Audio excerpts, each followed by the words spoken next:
All right, fair I am enough. ancient. Thank you for that. You I'm old. are you the oldest one on the show? I gotta be. I'm older than you are. No, that's incorrect. That's incorrect. Incorrect, young man. We can do another quiz in the next Dan. Who's older? Well, give me your third one. Oh. I didn't give you my second one, I don't think. Well, give me both. Yeah.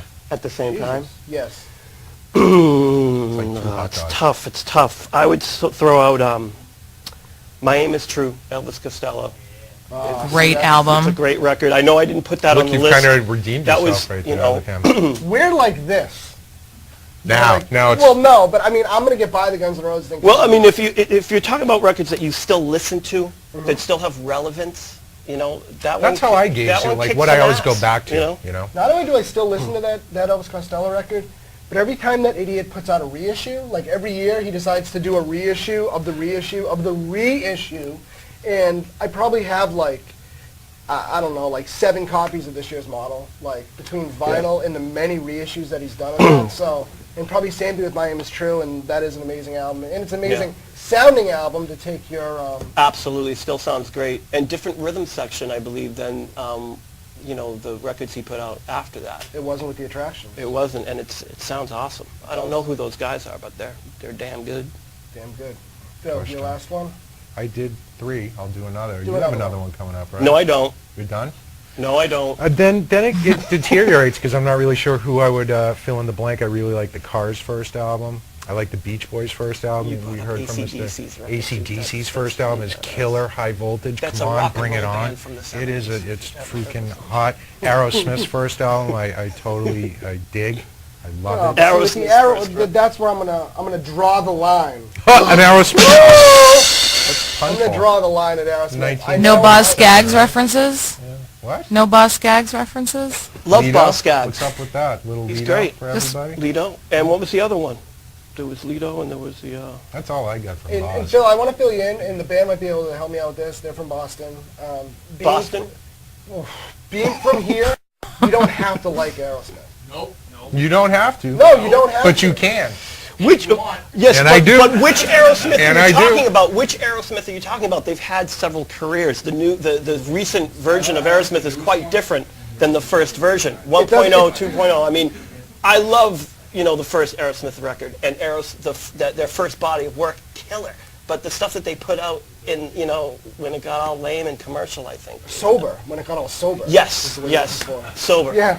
I wasn't as into I that. I know gotta- that you like that stuff. Yeah, I really liked Aerosmith when they were exceptional at putting various Drugs and narcotics themselves. and Okay. alcohol into their bodies and thus creating something that was really great. I mean, there's a lot of albums that I think you might even appreciate by them if you dug into it a little bit. I mean, Toys in the Attic and Rocks was pretty much recorded in New York City with one of your favorite people from the New York Dolls, you know? I love the New York Dolls, first album.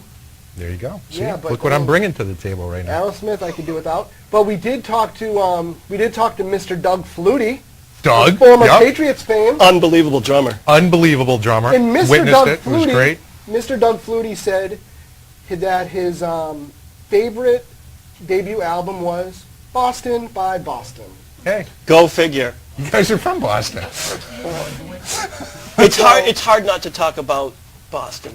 You know, if you're having a debut record, I mean, from the marketing, you know, it's a big success. Before story. Guns N' Roses, it was the biggest debut album of all time. It was, but as everybody knows, that we're not talking about album sales. Because Correct. if we were, We are we'd not. be like, Britney Spears' debut album sold 18 million copies, so she must be up there too. So Vomit. Well, you know, if you had like a, if but no, All right, but if a you little bit of had Spears, if you okay. had a different person on the show, they might say Britney Spears, and you really, have to, would they? Because I pick the people on could. the show. I don't Well, maybe we should change that. I really don't know, think somebody I that think I would Britney- pick for my show would say Britney Spears. If That I brought song, my kid to Toxic, the show, is it could awesome. be. Do you know the It is. song "Toxic" by I Britney do. Spears? I'm Great familiar. tune. Is it? It's a killer tune. You know Okay.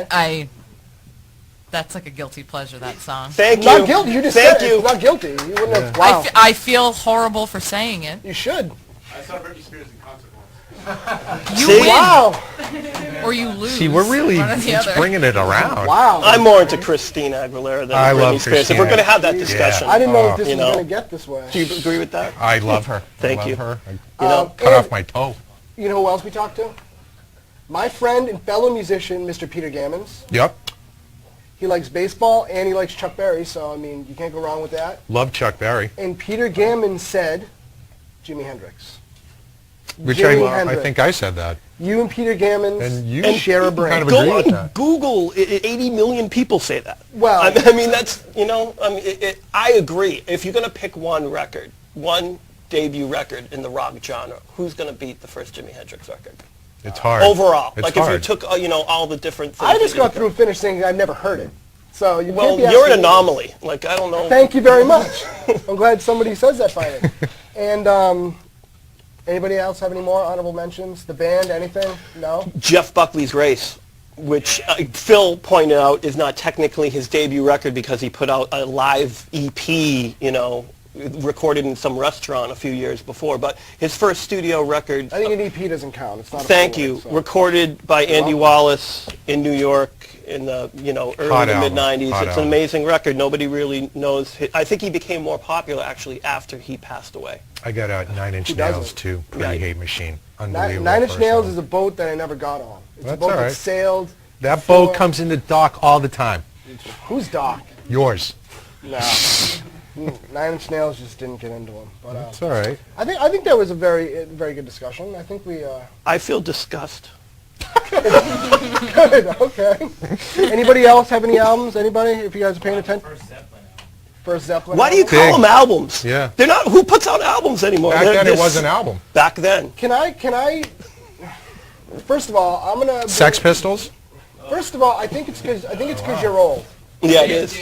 Well, I tried to find some albums to I bring think them it's in. because you're old. Because my friends in the Old Edison will tell you that a lot of people are putting out albums now. On It vinyl. is. It Sure. is On coming back. actual Vinyl is coming vinyl, back. yes. Does- and- If it didn't cost like $2,000, we would have put our last one out on vinyl. right.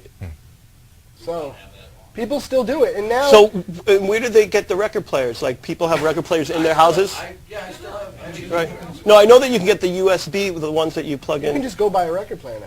It's 2011, man. It is. Oh, they're not a sponsor. Sorry. That's amazing. Cool. Records are in.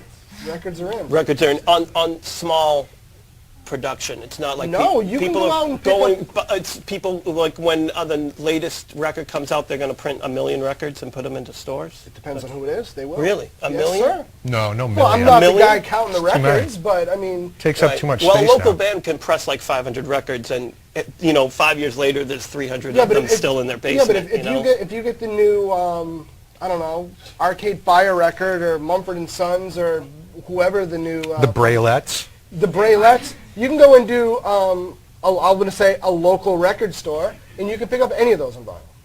Okay. Yeah. Mike, Kevin? God. yes, Newberry Comics actually does put out new albums. Wow. I know, did Kevin. not know that. I was trying not to say Newbury Comics. I mean, a certain record store puts out new vinyl of new albums. I know, sir. Sir. So I think that was good. I think that was a good conversation.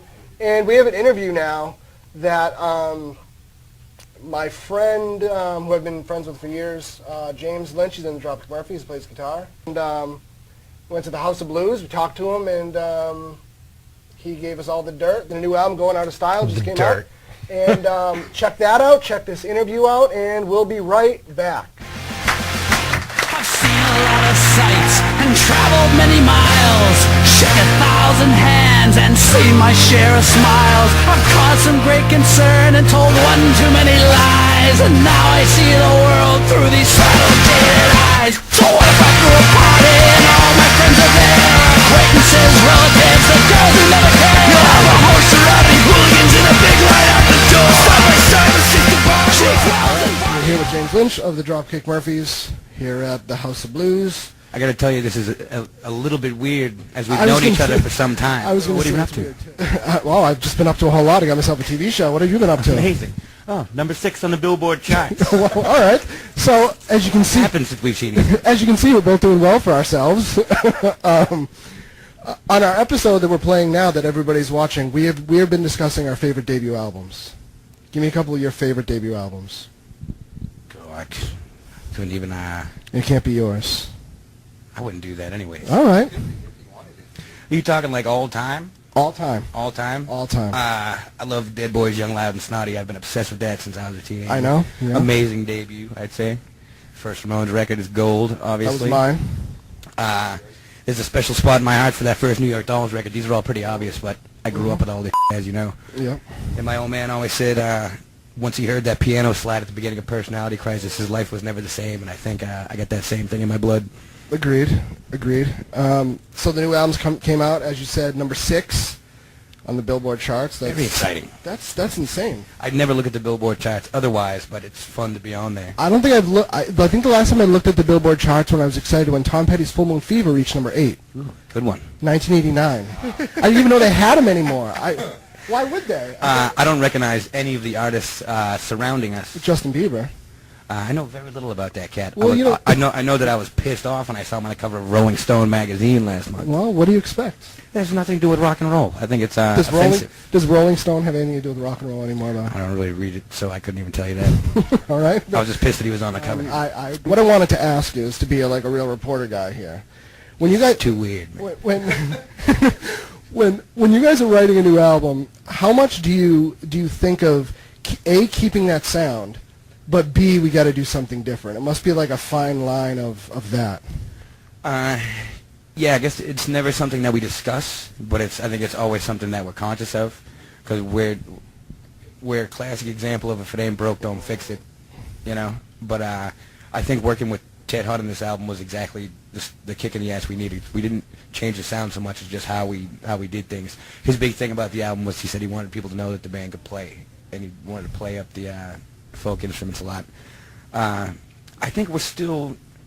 It's not that big of a thing because I think we're still kind of growing up. We're still fleshing out the sound that we have. I don't think it's that big of a thing to try and maintain because we're still very comfortable operating within that. I don't know, whatever you want to call it.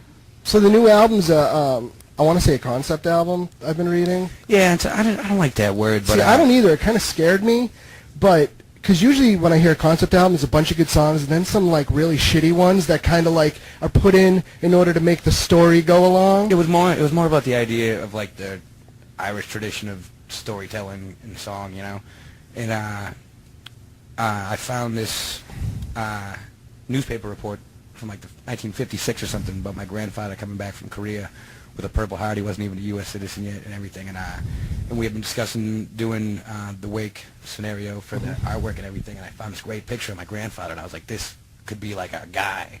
And my grandfather's Cornelius Lynch, half of what became Cornelius Larkin, the character for the story and everything.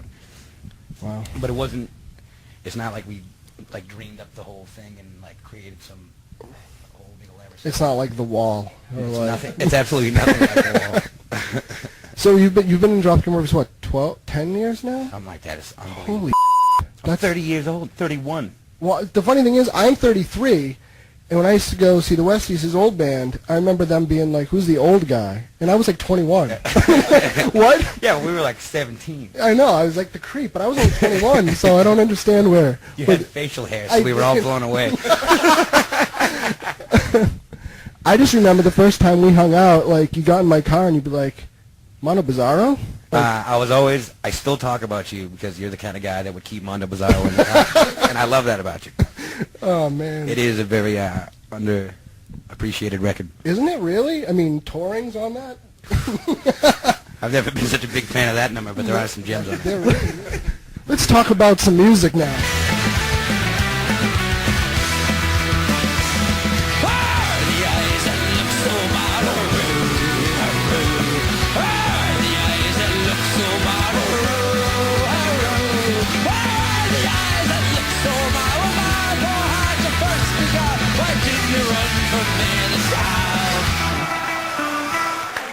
So I want to thank everybody for watching the greatest rock show ever. I want to thank our studio audience.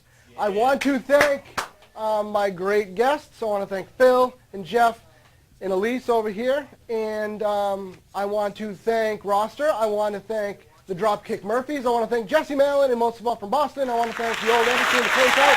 One last song, the Old Edison.